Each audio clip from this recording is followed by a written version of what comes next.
Hello and welcome to the Sailing and Cruising the East Coast of the United States podcast. I'm Bela Musits. And I'm Mike Wasserman. Hey, Mike, today's guests on the podcast are Gene Martel and Jeff Wettig.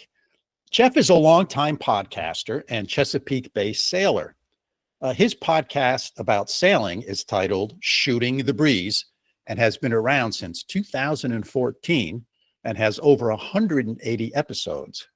He and I actually interviewed each other back in episode 90 of this podcast. So he's kind of a friend, and we've known each other for a long time. And Gene Martel, it turns out, listens to both Jeff's podcast about sailing and our podcast.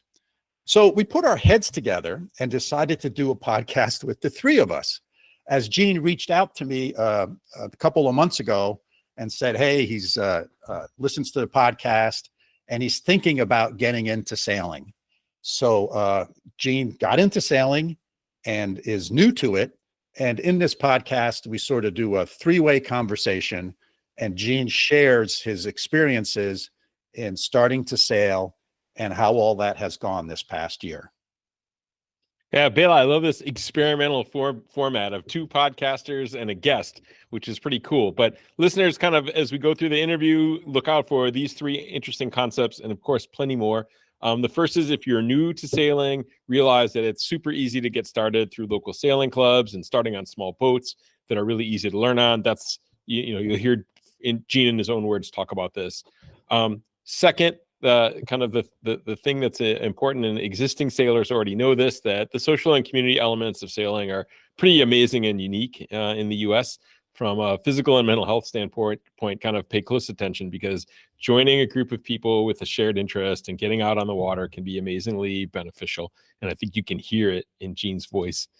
So kind of keep an eye on that. And then third, here's maybe the little controversial piece, but bigger isn't always better, especially when we're talking about boats. So that's kind of the third thing to keep an ear open for. But what do you think, Bela? Should we get right to it? Yep, sounds good. Let's dive right into the interview with Gene Martel. Hello, Jeff. Good to see you again. Hey, Bela. How you doing, man? Very well. And Gene, welcome to the podcast. Good evening, everybody. It's good to see you both. Yeah, so we're trying common guest in common here, you know what I mean? So we figured we'd all meet at the same place and do an interview. Yeah, so we have three sailors of various different vintages, and the guest, the person of interest here is Gene, not Jeff and I. Yes.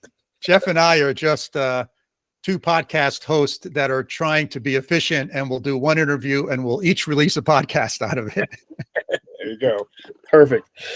So Gene, here's my question to you, Gene. So you're a relatively new sailor. And yes, I am. So what was the impetus? What was the motivation to say, hey, you know what? I want to try this. All right. So let's go back probably around 2020, 2021. I find a small used pontoon boat to go on our local reservoir here, which is about 5 miles from the house. And my wife and I cruise that around for about two summers. And while it was very fun and we got to entertain a couple people, I would look at the sailboat sailing in the club and look over and wonder, like, that's quieter than this Yamaha motor buzzing behind me. And I started Googling podcasts and doing searches for that, and came across many podcasts, some that took me across oceans. Many took me around Cape Horn and whatnot. And it was both of yours podcasts that kind of hit a little bit more home, where it'd be like, oh, he had a little boat in Lake George for many years and now is up in the Rhode Island area. And Jeff, I met you at the sailboat show. And, for years when I was like 13, my dad and I would go down to Chesapeake Bay, and he always wanted to sail. He never did. And that kind of thing. So, deep dive into podcasts. Bela, I spoke with you, I think 2 years ago. What kind of boat should I buy? What should I look into? We talked on the phone and all that kind of stuff. Fast forward, I look and I'm like, I'm going to buy a Precision 15 and keep it our local reservoir here at Spruce Run. I did buy one. It's a beautiful little boat. like everyone kind of says, I got everything ready. I bought it, I think, in June. I didn't put it in the water until October. I had to make sure everything was right. Everything was perfect. And we were on, my wife and I were on vacation that week, and we went out to Spruce Run on a very, what I would thought was a mild wind day. And I did a couple maneuvers with that boat that day. Now, granted, I'd never sailed before. I've never even been on a sailboat. So we went out and we came home okay. You know, we have all our fingers and everything like that. But the boom went this way and I turned that way and the shoreline went that way. And then there came a point, which I didn't know again. I was like, wow, it really, there's these gust things coming in here. So needless to say, I had to get back to the dock. And thankfully, I bought a used trolling motor. I put the sail down. We turned on the electric motor. And back to the dock we went. Onto the trailer we went. Now, granted, this is October of 23. So fast forward, it's winter time. I'm watching more sailing videos and that kind of thing, listening to more podcasts. And there's a little club called the 100 Sailing Club, which has been around since 1964 at Spruce Run. And I joined. I think it was December or January. I said, you know what? I got to do it now. I got to join. This way it's done for the spring. Going to join, do the Learn to Sail class, signed up for their first Learn to Sail class, which was 3 days. That consists of a Friday evening, Saturday, and a Sunday morning till about 1 o'clock. And went out on sunfish boats. If you would have asked me if I was interested in joining a club in racing sunfishes last January, I would have said, no, I want to join the club. I want to learn to sail. I want to use these people for their knowledge and say, thank you. Have a nice day. It was fun to meet you all. Let's fast forward to April. They have a startup day, like where they get the boats out, they check the sails, they do all that stuff. And I meet a handful of wonderful people. Thinking, okay, this is going to be fun. Now, granted, I can't sail a sunfish yet until I take the class. So I signed up for race committee, so which I go around and keep score of who's coming in and kind of listen to the people. The two people that were on race committee with me the 2 times were very, very advanced sailors who have been set up the course, how the windward mark works. So it was a huge advantage to take the 2 Wednesday evenings and set and do race committee. I would recommend that 100% to someone. So the Learn to Sail class comes, and it's a weekend where the wind is just whipping. I mean, I don't know knots, I don't know miles an hour. All I know is everything's banging in the boatyard, and I mean, there's all this stuff. And even the Friday night we were supposed to go out, we didn't. We did our chalkboard talk and did all that until about 8 o'clock at night. Resumed on Saturday morning. It was still whipping at that time. One of the more senior members of the sailing club went out while someone described what he was doing. And we did go out that afternoon. What I learned that afternoon, again, first time on a sunfish, what I learned that afternoon is you don't need to do a jibe. You can just do a very long tack and be very safe about it, because the people who did the jibe, you had to do a capsize. That was part of the weekend plan. Most of the people got their capsize done that afternoon. Now, I was lucky I did not have to do it until Sunday when I finished. But all good things. Here it is, June, 3 days of this. I would recommend anyone, before you do this, take 2 Advil before you leave, because you use leg muscles that you've never used before. It's a way more physical workout than I ever imagined. But again, what do I get from it? I got, first of all, I met a lot of great people that weekend. You all have the same thing in common. Either people played around, they were on someone's boat, they toyed around with it. And some people never been on a sailboat before. So we were all the same. And the instructors and everything, I mean, I never went to college, but if college instructors were of that level, I would go back to college right now. They're just amazing people, kind people. I can't say enough about them. They were just wonderful, wonderful folks. Questions I have a question, I have a text, I have anything, always available. Just great people. So we get our Learn to Sail class done in June, and I'm ready. So the club races on Wednesdays and Sundays. And what the one instructor did, on Wednesdays, they have all the people who took the Learn to Sail class, and they do a coach practice session in one part of the reservoir.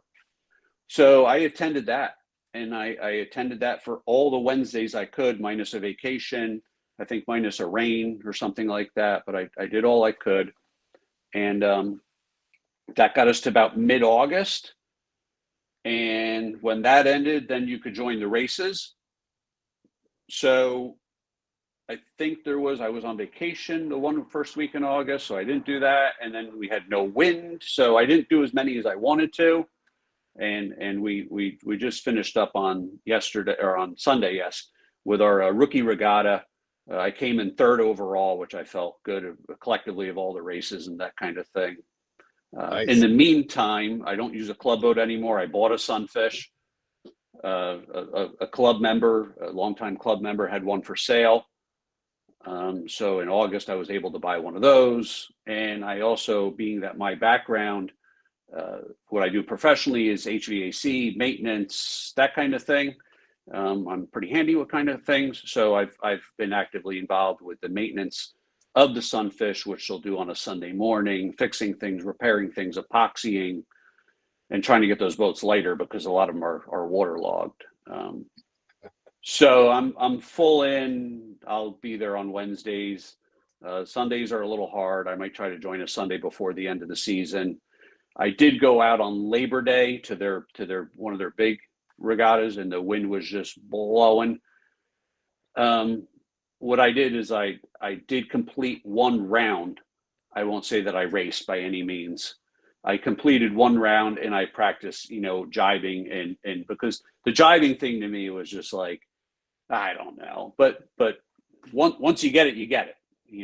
It feels pretty good. So no, I'm full in. We did bring the Precision out. I was able to. They had like a fun weekend kind of thing, and it was open to all classes because they race Force 5s down there. And so me, one of the instructors, and another gentleman, we all went out. There was 4 of us, including my wife, to do this fun weekend. So it was basically what I call a 2.5-hour instruction. But again, people are just more than helpful. Hey, if you ever get a chance, would you go out? I mean, absolutely. I'll go out. You could text these people at midnight, and they would be responding to you. So Bela, I know you always say, like, at the boat yard, you're coming in, throw a line to someone. I mean, this doesn't exist in the planet, not the planet that I live in anyhow. Right.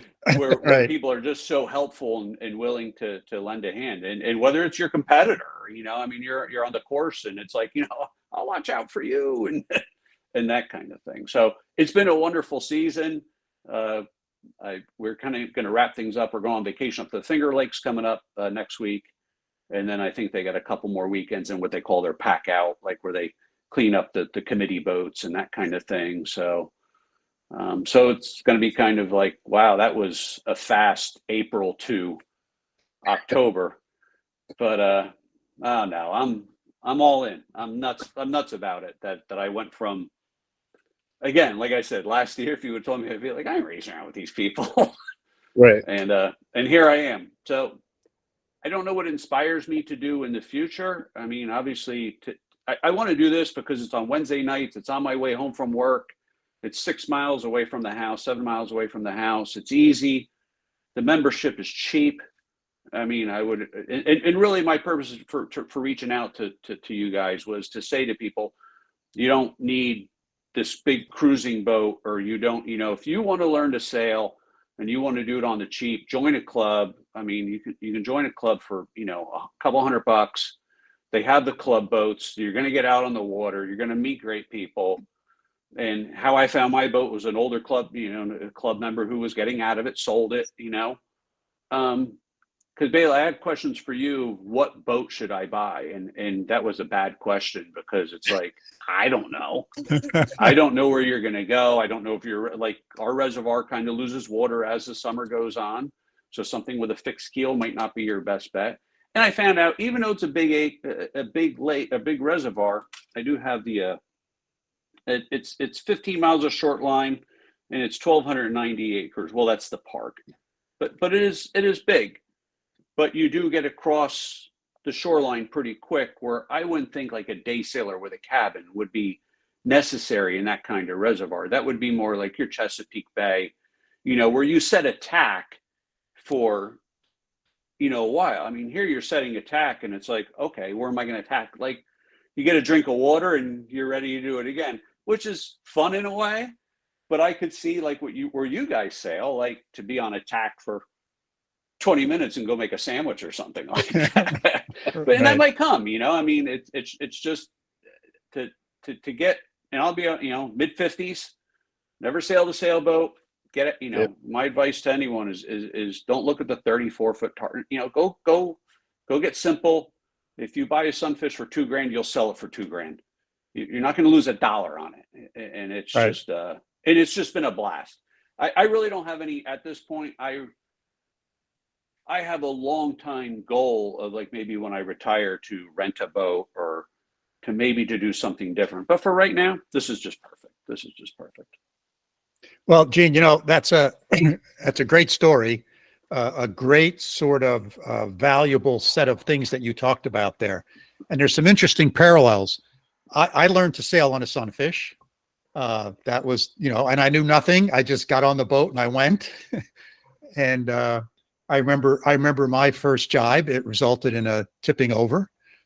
So then you learn how to get the boat back up. And when I bought my first boat, which was a Catalina 22, I joined the New Hamburg Yacht Club, which is on the Hudson River. And I was a member there for a number of years. And there too, it's that same sort of camaraderie that you get, which is, I have not been able to find that anyplace else in the world other than the sailing community. And Jeff, I know you're a member of a yacht club. Right. Yeah. Do you find the same thing? I do. But interesting, the bigger the boat, the less, I think the less camaraderie, or not, your opportunities are less, because everyone's on their own boat and they're doing their own thing. Where you get into a fleet, kind of these sunfish or the smaller boats, like your fleet, especially if you're racing like Lightnings or something like that, you can get 3 or 4 people on, like your crew is constantly changing, or could, you know what I mean? You show up at the boat club, hey, who's going out? Come on my boat, you know what I mean? Where we're going cruising next week, and we got like 6-7 boats that are planning on going, but we're all going to meet up at places and we're going to sail along the way, but we're all taking our own boats and we're all going, and there's not a lot of hey, I'm going to go with you, or you're going to come with me, or any, like you kind of stake out your territory and then off you go, which is great. And it's great having buddy boats and things like that. But yeah, where the crew gets to interact a little more with the smaller boats, I think is an interesting facet, because it does kind of, change the whole social fabric of what the club is all about. And we have somebody at our club's been trying to set up like a laser fleet, or they're not sunfish, but some other smaller boat, and we got like 4 of them sitting in the back 40 covered up in tarps, because we're not used to getting wet. We're not used to, there's a handful of people that do it. And it would be nice to be able to sponsor some kind of one design fleet or a smaller dinghy fleet of some kind and get out on the water in the summer. Like, that's always the thing I always thought of when I first started is, hey, I'm going to get this boat and then we're all going to be out there playing around. And sometimes that happens, but on a bigger boat, you're out there sailing around by yourself and then you meet up when you're done, Right. So it's just a different dynamic, I think. Yeah, that's an interesting point you bring up, Jeff, because it reminds me, I did some races on Wednesday nights. There's a place called the Sagamore on Lake George, and they had a sailing school for a number of years, and my son taught at the sailing school, and they sponsored a Wednesday night race. And, the race was an hour long. So everybody got together, at least an hour before the race started, And then after the race was over, everybody got together for a couple hours. So the social element of it was the sailing part was a third of the total time, right? Yeah, 2/3 was social. Whereas when you have larger boats, like you said, you're going to do, sail 8 hours today, someplace, anchor, stay overnight, and then sail back the next day. The sailing is a much larger element of it proportionally.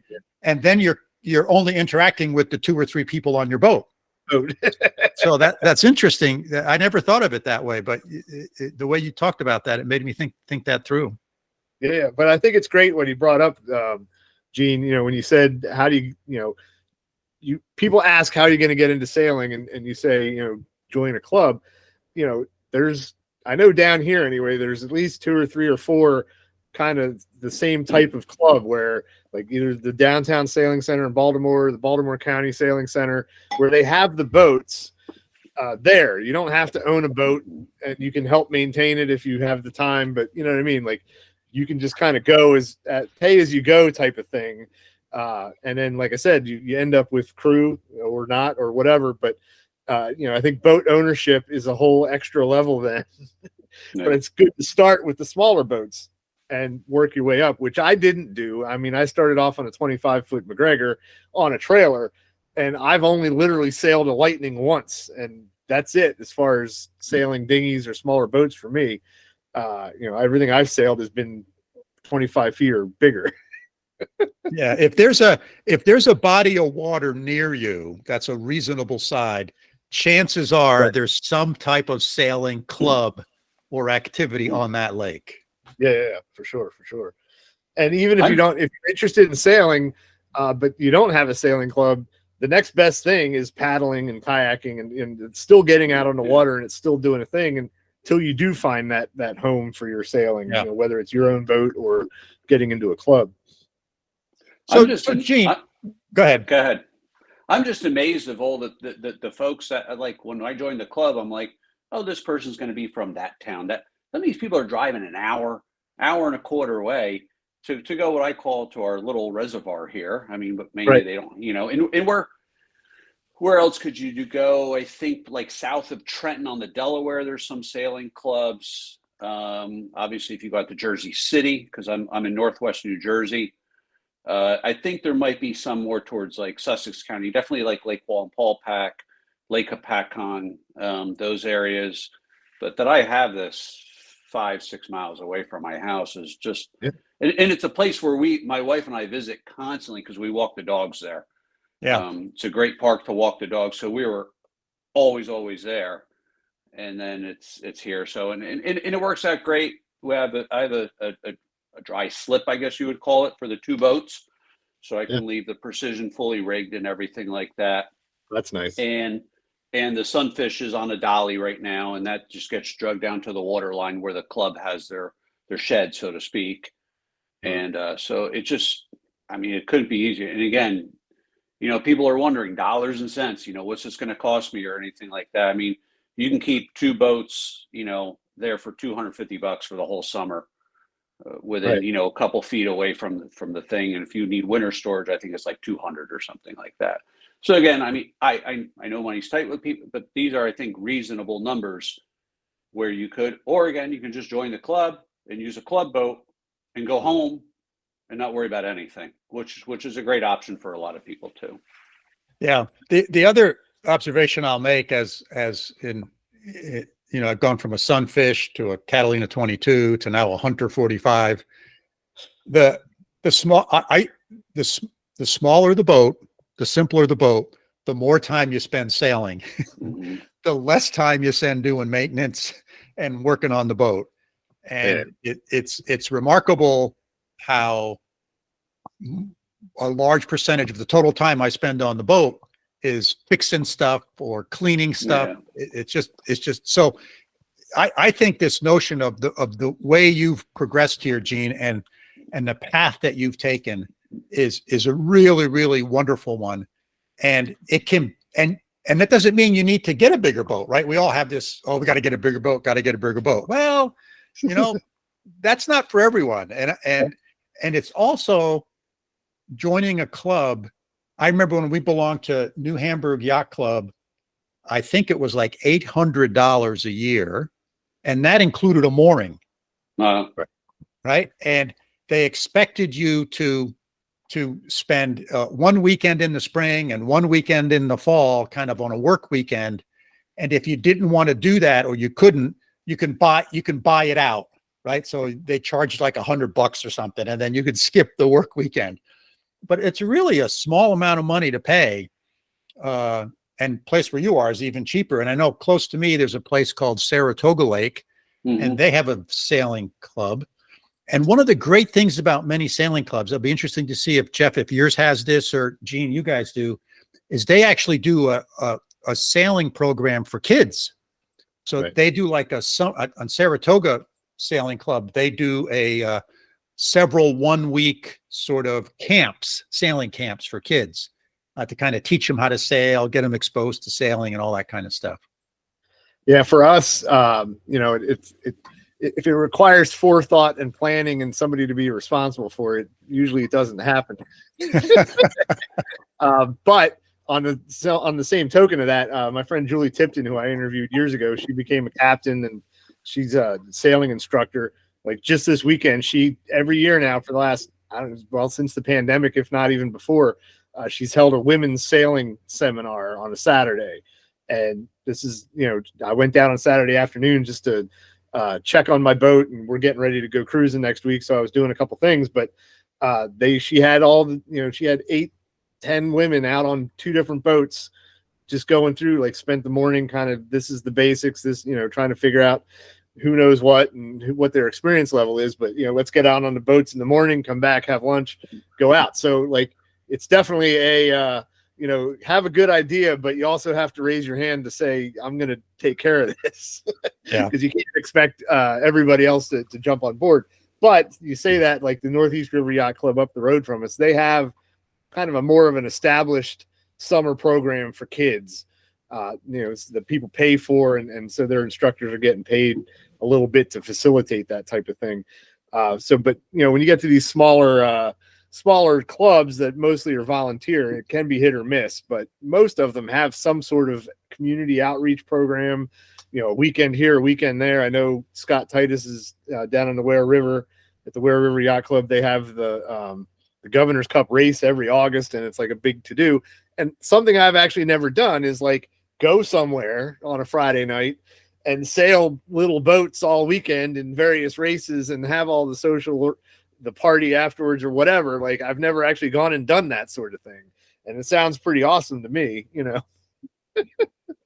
I would actually like to see, like I hear the Matt Rutherfords of the world, and I would love to see a bunch of these people who've like done all these ocean crossings, get like 8 of you guys together, put it all in sun finishes and be like, go for it and see what I don't know. I mean, I understand you guys know sail trim and all that other stuff, but I don't know. I mean, either it would be really competitive or you guys would just blow it off or something like that. I'd be like, let's just get this done and we can go to the bar. Yeah. It is kind of funny because you get all wrapped up in kind of the whole cruising thing and the big boat thing. But you can have just even more fun probably on a little boat. And there's a couple of them at our club. You know what I mean? There are a few. There's like a Herreshoff that's 14 feet long or 12 foot. There's a couple just little, like I said, there's a bunch of sunfish in the back that some people do use. And then there's actually, for a while, we had a couple like little trimarans that were kind of really sporty, and those things flew. I mean, they were crazy fast, and you'd see them zooming around right out front of our mooring field. So, it's definitely a good time, especially if you have the decent weather and you get the wind. You know what I mean? Yeah. So, Gene, let me ask you a question. If you were going to do this over again, knowing what you know now, what would you do? What would you do differently? What would you do instead of, or more of, or less of? I think I would have walked up, because we used to walk the dogs and that kind of thing past, and I would see the club members there, but I wouldn't talk to anybody. I would have joined the club. Yeah. See what they have to offer. I don't know if all these clubs are the same. I have no clue. I mean, we had an excellent instructor. who really, I mean, even up to last weekend, constantly, helping us. I don't know if some places just teach you and kind of be like, there you are, and that's it. I have no idea. If I could, not that I regret the purchase of the Precision 15, because I really do think it's a very nice boat for that reservoir for multiple people. I actually think it's a very good boat for that reservoir. I would definitely join the club and then see where you want to go from there. There was a gentleman that was in the Learn to Sail class, and I think he was newly retired. His family got it for him, let him join the club for Christmas, and he's like, I don't want to be here. I don't want to do this. And like Sunday, he was like, I'm done. I'm like, oh, maybe I'll see. He goes, no, you won't. Like, but he didn't want to be there. I would assume if you had a interest in joining the club and wanted to do that, you would do that. Definitely join the club, do that kind of thing. What it also taught me was, I think if I was not to join the club and bring the other boat, the Precision 15, out on the reservoir, I think I would be happy if I was just moving. I really don't care if I would be considering myself with sail trim or looking at telltales, or I'd be like, look, I'm moving. This is cool. And that's fine, right? Like, I think what originally kind of said no to joining the club is they talked about racing. I drive 100 miles a day to work and back. The last thing I want to do is race to a point. I drive on interstates in New Jersey towards New York. The last thing I want to do is go anywhere fast. In fact, I usually just take country roads to work and back because I have no interest in doing that. Fast forward, I'm pretty interested about racing to that point right now and trying to get close to the wind and that kind of thing. So it's interesting to me from a whole engineering standpoint, a mechanical standpoint, what my background is and that kind of thing. To some people, maybe that wouldn't be their thing. Yeah. But I don't think the wrong answer though would be to go buy a $2,000 boat. And as someone said to me, put the sail up and wiggle the tiller and see what happens. I don't think that would be bad advice either. I don't think that would be bad advice either, because to Jeff's point, get a kayak, get something to go out in the water, get out there, go do stuff. That's the answer to that question. I don't know. I'm very partial to the club, so I would definitely say join a club, get the feel of it. I mean, the worst comes to worst, 6 months go by, you don't like the people. You got to find something else. I don't know. I don't think that's the case. So I can't imagine these people are that different than a club in New York or Maryland or South Carolina. Right. Yeah, I think as you were telling that story, one of the great things for me about sailing is that within a half hour or an hour, I can get you to sail a boat. I might not be able to get you to dock it, but I can get you to sail a boat. Right? And that's all the skill you need. But if you want to really get into it, you can spend the rest of your life trying to figure out how to make that boat go a little bit faster. Right? So there's this broad range. There's this sort of broad range of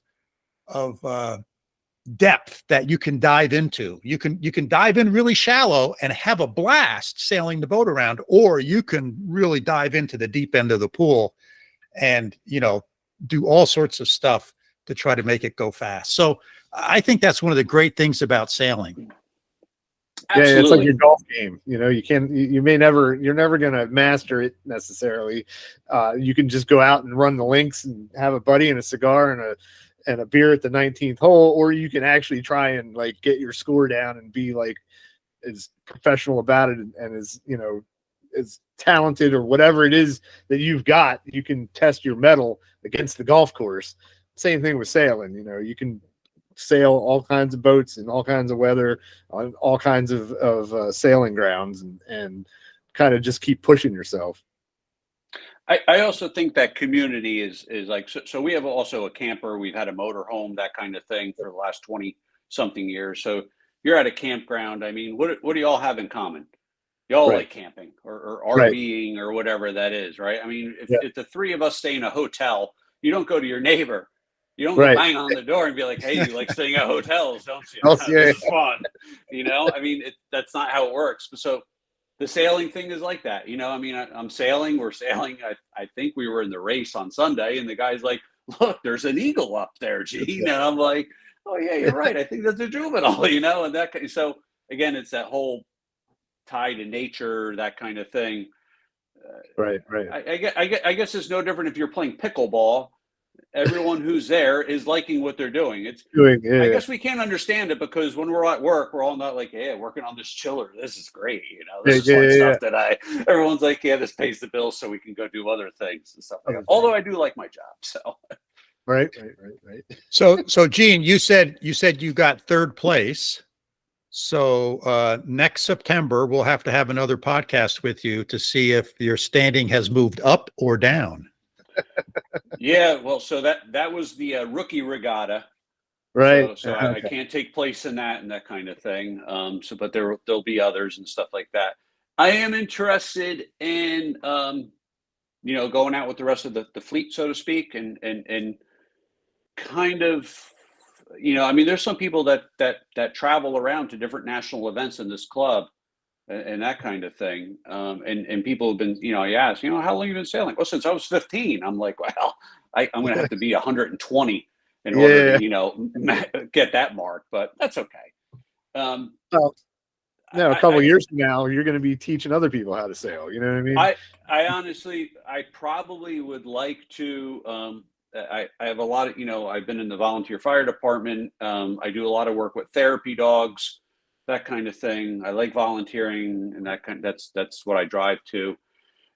I will probably ask the instructors if I can help, even though I only have 1 year of experience, in some way, shape, or form, or what else I can do with the club, because it is important. I think these, what I'm going to call these social clubs of this stuff, I don't know. And you were saying about the youth learn to sail. I do believe they've had that in the past. I don't know if I saw it this year. I don't think so.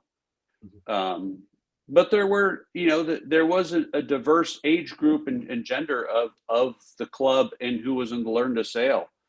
Right. Again, it's people who want to be out and that kind of thing. And maybe some of the people's aspirations is to go, blue water cruising or something like that in 2 years from now. I don't know. I think they're all having a good time on that sunfish myself, but it's a blast. That's all that I can say. I mean, it puts a smile on my face. It's fun. Excellent. So are you taking the boat up to the Finger Lakes? There's great sailing up there. I am not taking the boat up to the Finger Lakes. I'm taking the camper, my wife, and my 4 dogs up to the Finger Lakes. I can't thank my wife enough for letting me to have my Wednesdays and stuff like that at the club, and Sunday mornings to fix boats and that kind of thing.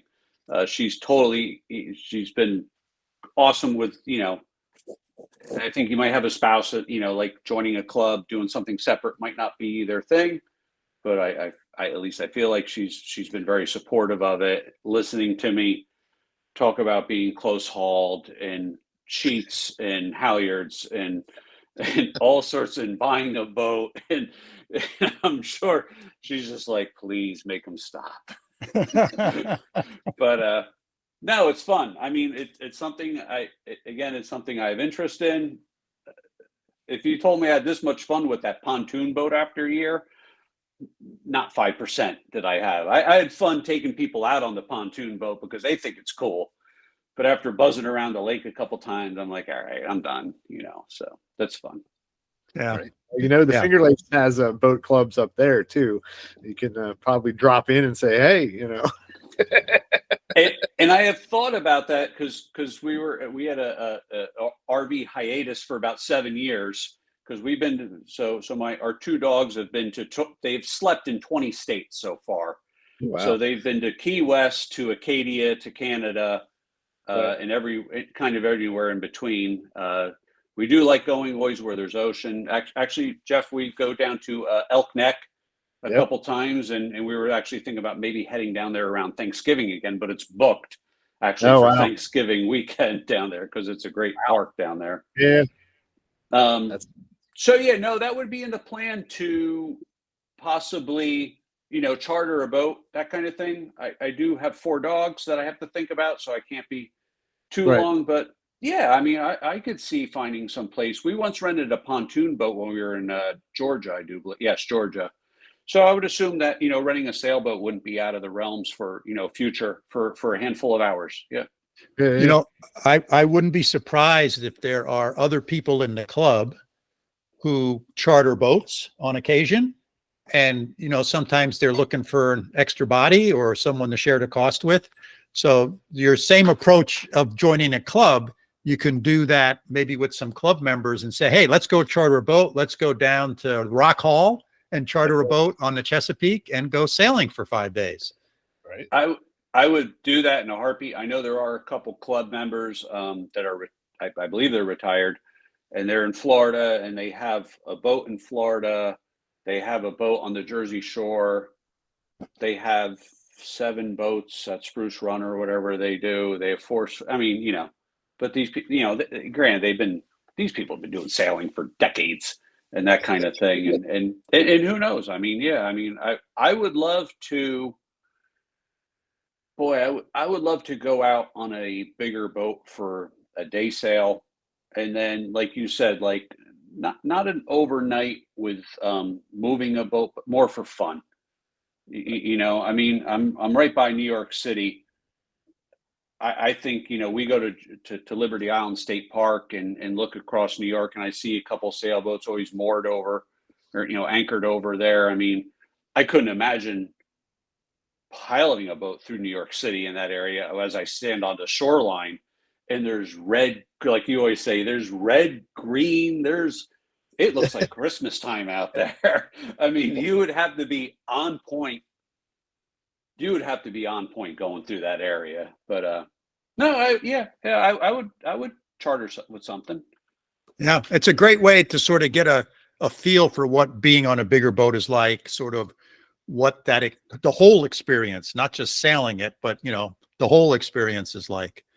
Chartering is a wonderful way of doing it, and if you can do it with someone who has some experience, that sort of relieves the pressure on you. I mean, I know for me, when I'm the captain of the boat, the experience for me is much different than when I'm a crew member on the boat.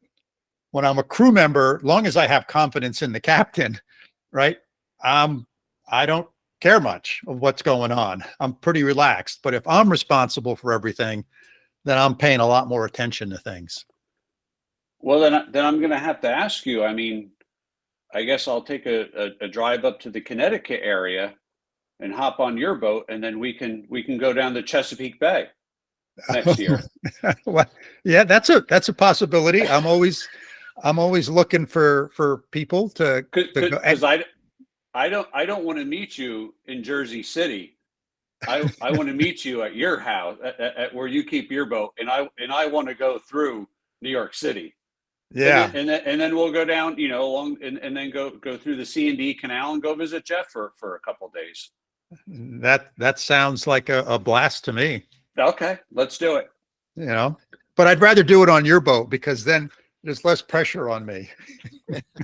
Well, I don't think the 3 of us are going to fit on a Sunfish. I mean, the Precision 15 might, and if we take the Precision 15, we might actually make the news. Yeah, in a negative way, but yeah. Well, that sounds great. Hey, is there anything that you wanted to talk about, Gene, that we haven't asked you? No, I mean, me reaching out to you is, again, I listen to various, I listen to 5-9 North. I listen to all these podcasts, and everyone's doing these great things. I don't have a fancy YouTube channel to show, all different flashy things on my YouTube or Instagram or anything like that. I just wanted to say, to the folks listening, if there has to be more people like me saying, wow, this would be really cool. And I'm just going to stress to them, whether it's go buy a Sunfish, try it yourself, go join a club, go buy a smaller boat, something, go do something like that. I would encourage people to do that, because so many of the podcasts, and there's nothing against that, a lot of the podcasts about cruising, I find I listen to them all. I'm not saying this, but the 2 of yours podcasts I listen to religiously, start to finish. I do listen to the 5-9 North podcast. I think that's a business in itself. I would love to join them on one of their, and maybe one day, and then you talk about exploration, what Matt Rutherford's doing. I listen to that and just be like, why aren't people like grabbing hold of that? I just find that stuff fascinating.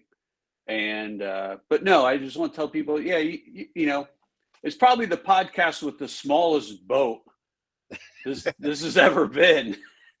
and I don't know, people would be like, this is a snoozer. This guy's talking about a sunfish, but and really it's the podcast of all those other folks, including yourselves, that got me interested, and a sunfish it was and stuff like that. But again, I'm only a couple months into it, and I'll be honest with you, if it's a sunfish for the next 20 years, right now, I'm okay with that. That's cool, Yeah, it's awesome.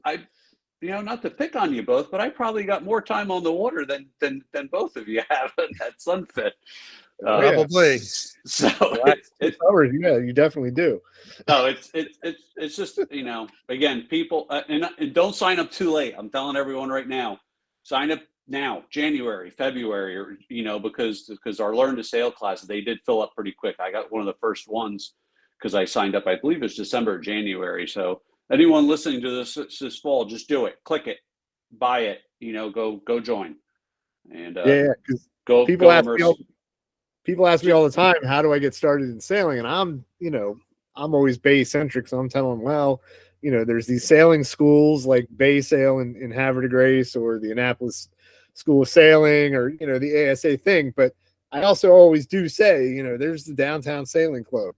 There's the Baltimore County Sailing Club. There's probably 15 sailing clubs, in and around between here and there that I don't even know about. And I remember kind of getting my head blown away the first time when I talked to somebody from the Midwest.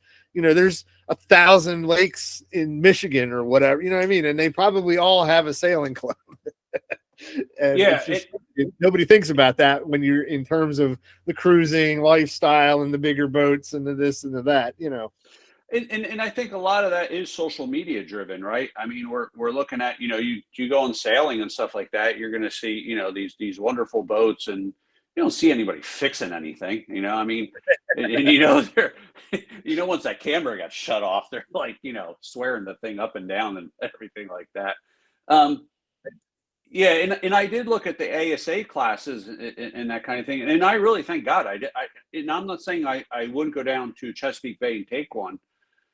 And I was looking at them actually at that bay, because Bela, you said you had gone there, and I was looking at them. I'm like, well, that'd be cool. But if I would have went down there and took that class, and then came back and sailed my Precision 15, I don't think I'd be at the position where I am right now. I don't think so. I think I'd still be. I wouldn't have anybody to lean on. I wouldn't, I can't call the school from the boat and be like, hey, my jib's flapping. What should I do, dude? No, I don't think you need to go I personally don't think you need to go to those right away. Yeah. So what have you done on the Precision, and kind of how do you plan on balancing that? Because now you got 2 boat experiences. The Precision, like I said, we went out for a fun day with the club. So my wife went out. One of the lead instructors went out, and another gentleman who helps with instruction, who's also a Met Club member. And it was a thing where you have to shoot other boats with water guns and that kind of thing. I did the sailing, but and got instruction, which I would like to do again, because you have a jib which affects the wind on your mainsail and stuff like that, which you don't have on, it's a boat, just like a pickup truck is different than a car. It's just different. I would like to take that out. I would like to take that out in place of what we had, the pontoon boat, where I would get a little bit more comfortable. Where we are, and everyone look it up, Spruce Run Reservoir. You'll be like sitting there being like, where's this wind? And then you'll get going, and then you'll have a gust. Right. I don't know if that's like that on the Chesapeake Bay or on other areas where you have such, and obviously you're going to have a keel boat, so you're not going to be as, I guess, prone if you have a gust for a couple seconds. Right. versus a dinghy or something like that. Yeah. All I know is you don't cleat in. You don't cleat your main sheet in. That's what I've learned. Just leave it out and be ready to let out.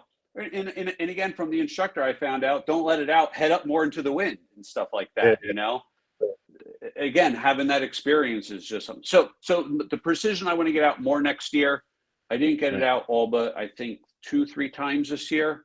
I'm okay with that. I learned a lot with the sunfish. I'd be more comfortable going out with my wife. I'd be more comfortable going out with 2 extra people. Right. What I want to learn with that next year is more how to set the jib to the mainsail and that kind of thing. Right. And I guess since I am used to like racing toward a mark, it would be fun to try to push it and that kind of thing. Right. And just not scare myself or too many other people. As long as they all have a life preserver on and the water's above 70, I'm fine. Yeah. There you go. Awesome. Are there any other areas you want to take it by, like just load it up on the trailer and head somewhere else to check out? I know you don't really want to go to New York with that thing, but are there other bigger lakes kind of in your area or other bigger sailing grounds? I think for us, it would be, I definitely I don't think I would want to go to Lake Wallenpaupack or what they call Lake Apacon. Those are unlimited horsepower lakes. Right. Our lake is limited to 10 horse. So you don't have people speeding by all and that kind of thing. I know the Lavalette Bay, a lot of the sailors go to, that there's some sunfish clubs down there. Maybe. I haven't, I'll be honest with you, I really haven't ventured in there. The problem is I got the camper. Right. How do I get a sailboat unless I get like a toy hauler camper where I can put the sailboat inside or something like that? And then how do I get that out of there? And I think the Precision will stay at Spruce Run along with the other boat. Okay. But I don't know. Maybe I'll trailer it down to Elk Neck or something like that, and stay in a cabin or a tent. I don't know that. When I first was thinking about getting a boat, and my buddy had a McGregor 26, and he had a trailer for it, but it stayed at our club. But then I ended up buying McGregor 25 on a trailer. And at the time, there was some blogs around, mostly out west, where these people would have their boat, trailer, sailor, whatever. And, they would be living like, say, in Phoenix, and they're going up to like one of the lakes right by there. But then every year they do a 2-week jaunt up to like Lake Mead or, down to Mexico or whatever. Like they were taking these things on thousands of miles of road trips to put their boat in different places. You know what I mean? And it was like, again, it was almost like a lifestyle or a group where they had a group of them. They would get 10 boats to meet at whatever lake, you know what I mean? And it's a whole other aspect of the socialization, you know what I mean? And this is all before social media and everything. This was just blogs, Yeah. I mean, for that, I could see if like we rented like a VRBO or something like that, like to trailer the boat up to the Finger Lakes or to Lake George or to Chesapeake Bay or Virginia Beach or something like that. My other whole hobby is there's another 6-hour podcast of RVing, camping, and that kind of thing. I just have too many hobbies, I guess. But I did never have too many boats. I have 2 now, and I've only been doing this for a very short time. But no, it's all cool. It's fun. It's we did the like I said, this rookie regatta last weekend. I put a action cam, GoPro type cam on the boom. So I uploaded that to my social media and stuff like that. It's pretty cool because it's on the boom, so it's following you. It's looking at you no matter where you are. If you're so it's fun. I would like to just get again, purpose not for me is to get tell that 50-something-year-old man, woman, whoever, get out there, join it, do it. You'll either you'll have fun or you're going to be like, this is stupid, and then that's fine. Well, like you said, though, with especially the Sunfish and probably the Precision too, whatever money you spend to buy the boat, you might have to spend a little bit more to fix it up or whatever, but it's always going to be worth that amount of money that you bought it for. You know what I mean? Somebody else is going to be coming down the pike that's going to be interested in that boat. Yeah, I mean, it's like a $2,500 car that's got 160,000 miles on it. As long as it runs, it's going to be $2,500. Exactly. Once it gets, I mean, for commuting, I have a little Honda Fit that's got 200,000 miles on it. Right. It'll probably be worth $1,800 as long as it keeps running. That's fine. Yeah. So Jeff, as you were telling that story about the people traveling to various different places, when we had the Catalina 22, there was a couple of times, and we had a trailer for it.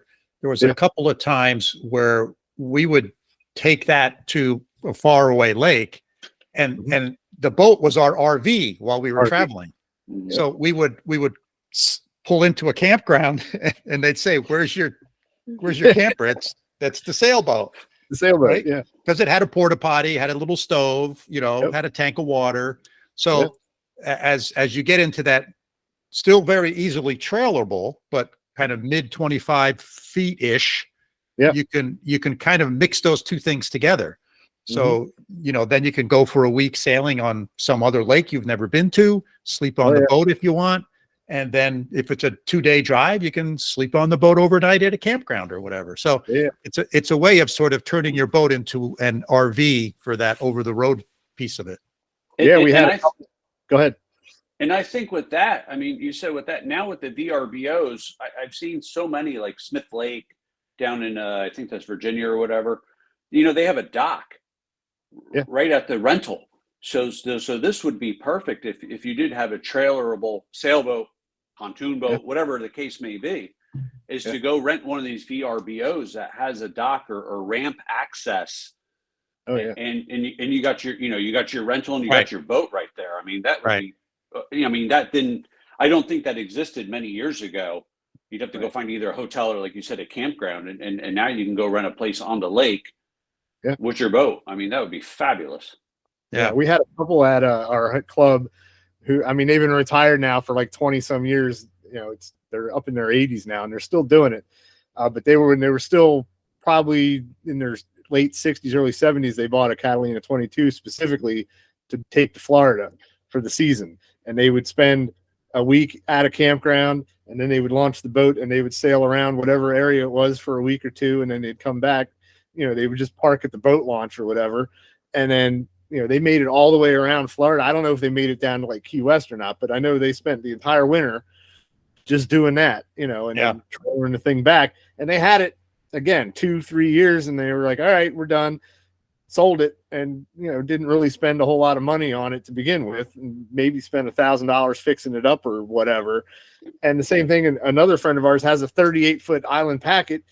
He's still got the McGregor 22 that he started on, just on a trailer, and him and a buddy took it down to Florida for 3 weeks, just went straight to Key West and put the boat in, and off they went for, almost the whole 3 weeks, and then just trailered it home, Yeah. I wonder, like, fast forward. I mean, I went to the Annapolis boat show a couple years ago when I met you, Jeff, down there. Yeah. And I mean, I was looking at some of the boats that were 380,000 and that kind of thing. I just at the time couldn't decide which one I wanted, so I went home. Yeah, right. But you had to come home inside. I mean, I think there was an American 14.6 down there. Yeah. And I'm just like, I mean, granted, if you make a 22-foot day sale, no day or whatever, you're not buying a spot at the Annapolis boat show, maybe to sell it. Maybe you are, I don't know. But it seems like all those boats have disappeared. My dad subscribed to, I remember as a kid, a small boat journal. And a lot of that, day sailor, that kind of thing it seems to be vanished. And I go to our local reservoir here, and there's a bunch of them with weeds as high as trees around them. And they're just sitting there rotting sadly. It's like they're not making this boat anymore. They're not. I don't think they're making those. I mean, they're making some of these, like you said, one design boats and stuff like that. Right. But that 22, Catalina, I believe, still making that kind of boat, but not as many as there was. And I don't know. I mean, I think everything ebbs and flows. When do people start kind of getting back into the sailing? Mm-hmm. Like, I know at one reservoir, Lake Nakamixon, which is in Pennsylvania, that the pontoon boats are just popular as can be. But as we know, everything ebbs and flows. where do those Yeah, boats come from? I You know, I think it's a little bit of marketing and a little bit of probably hard to come by design and materials and selling. You can sell anybody a bass boat. You can go to Cabela's or Bass Yeah. Pro and buy yourself a 20-foot or 18-foot bass boat. You can 6 of them. probably buy you can probably buy a pontoon boat from there too. I don't know, you know what I mean? But that's where like there's not a lot. I think sailing still scares some people because it looks hard. You know what I mean? It's not as easy as just putting a key in and turning the thing and going like a car. And so I just think it's a little bit of marketing, and somebody will come along and figure it out and get people interested in it again. I think it's just a matter of time. And you say it's hard, but I mean, I paddle boarded once. That was pretty hard. Yeah. Kayaking can be hard, but Yeah. all the other folks being involved in the CrossFits and the Tough Mudders and that kind of thing, that's also hard also. So you would think there'd be that whole group of folks who would be like, hey, that's kind of cool. Like I like paddle boarding and I like climbing up a wall. Let me try to go sailing. Sailing, yeah. I'm not sure what the economics behind it are, but I think the heyday for me, and I was not even around for it. I was too young, but the 70s when all these small boats came out, you could just hook it up to your Ford LTD or whatever and drag it down to the lake. That was new at that point for a lot of people, and it kind of took off through the 80s, and then I think then you got into the big boat thing, you know what I mean, where everybody wanted the big boat and go cruising. So, but I still think there's tons of clubs around, and every lake I said of any size probably has either they got a sailing club or they've got some sunfish to rent, right along with the canoes and the kayaks. Yeah. So, but I think Gene, to your point, I think my Catalina 22 was a 1982, if I remember correctly, and it was hull number 16,500 something. Wow! So they made a lot of those, and they made a lot of O'Day 22s. And like you said, there's a lot of them sitting around in the back of boatyards with trees growing in them. Yeah. And which you can often buy for $1 and put a little elbow grease into it. And you have yourself a pretty nice little day sailor that, you can take to other places if that's something you want to do. So the price of entry can be very, very low, which I think is nice. Yeah. I think this price of entry, like I'll say, I refer to like camping. You can go buy a pop-up camper for, $1,000 or something like that. Yeah. I mean, it is. It's just, I mean, it has to be less. I mean, I haven't gone to the movies in years, but it has to be less than going to the movies a couple of times. This says that over Google's quickly telling me that over 600,000 sunfish have been made. Yeah. Since 1952. So yeah. I just went to the movies over the weekend. I spent $40 for an hour and a half. Yeah. So, hey guys, we've been talking for just about an hour. Probably time to wrap it up. Is there anything else we want to chat about before we wrap this one up? I just want to say thank all those podcasters out there sailing, making it interesting for people like Gene to latch on and. No, and absolutely. I mean, I hear you guys talking to the microphone sometimes to yourself. You're probably like, who the hell is listening to this damn thing? Right. Well, the guy sailing the sunfish is listening to your podcast about crossing oceans. Trust me. No, I leaned on you too. I had questions for you, Bela, and you were gracious. I mean, you answered my email. You called me on the phone. We chatted and stuff like that. Jeff, I met you, because I did hear your voice and your laugh at the sailboat show. I think I was like, I know.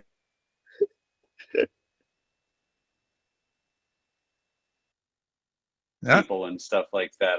And I appreciate your time and efforts to the podcast, because I'm going to assume it inspires somebody else to try sailing. And I thank you for that. I'm going to, everyone who's listening to this, go join a club, do it this winter, have fun. You will.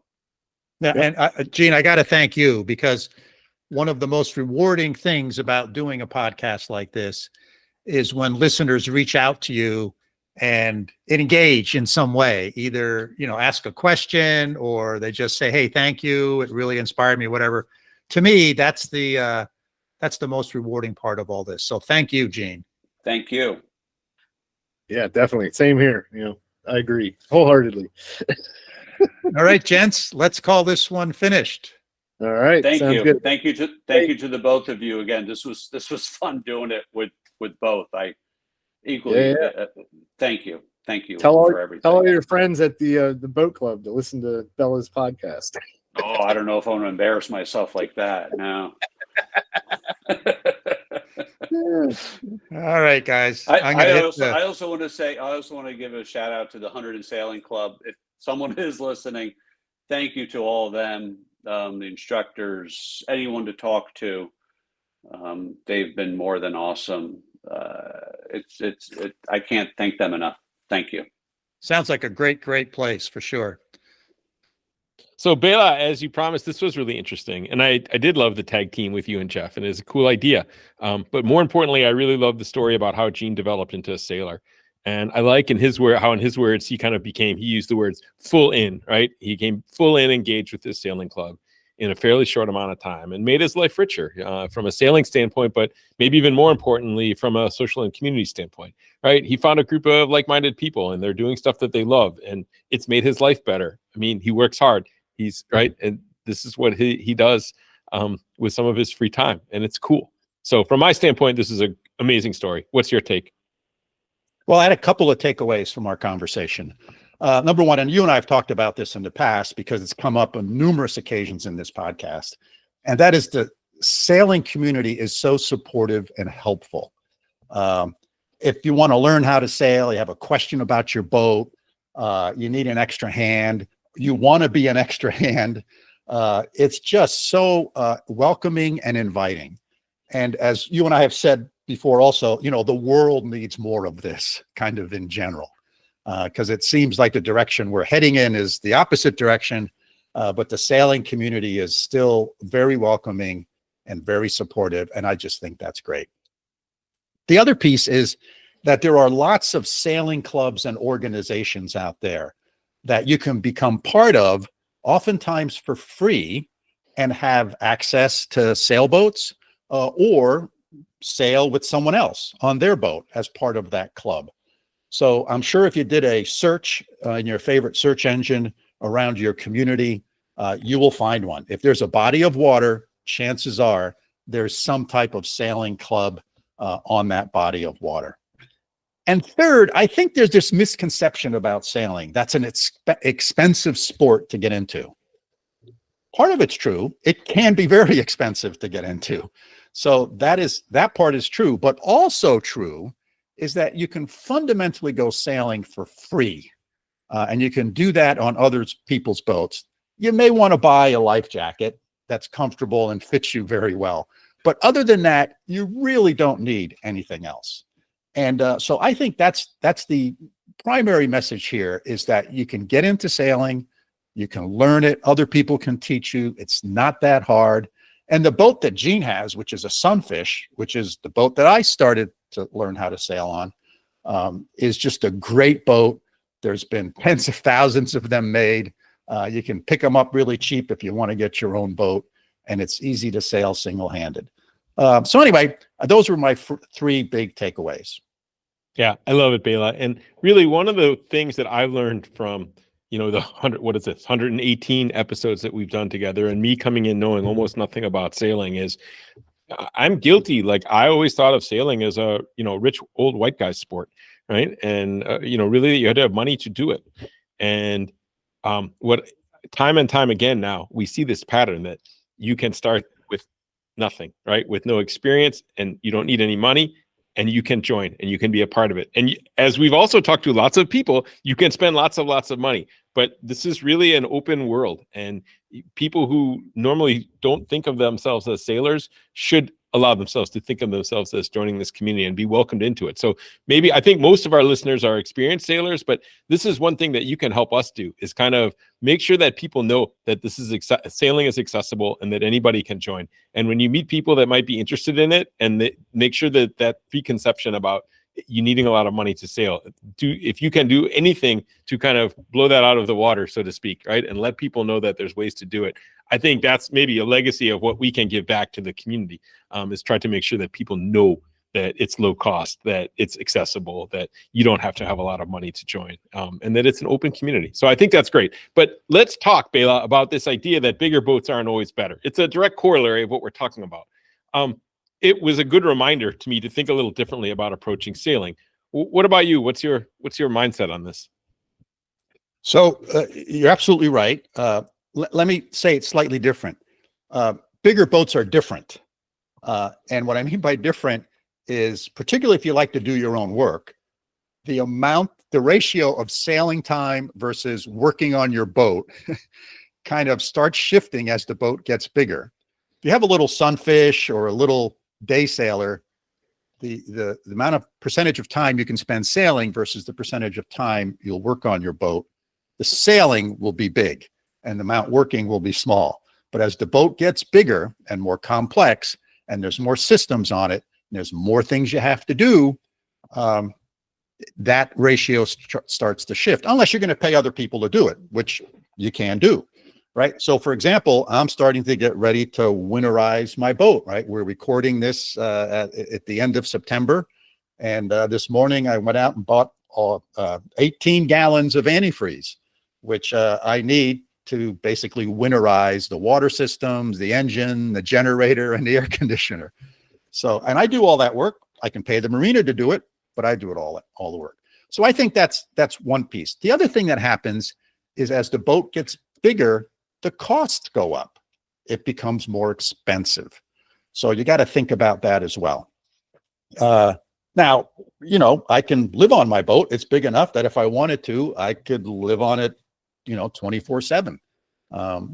So you got to figure out what works for you.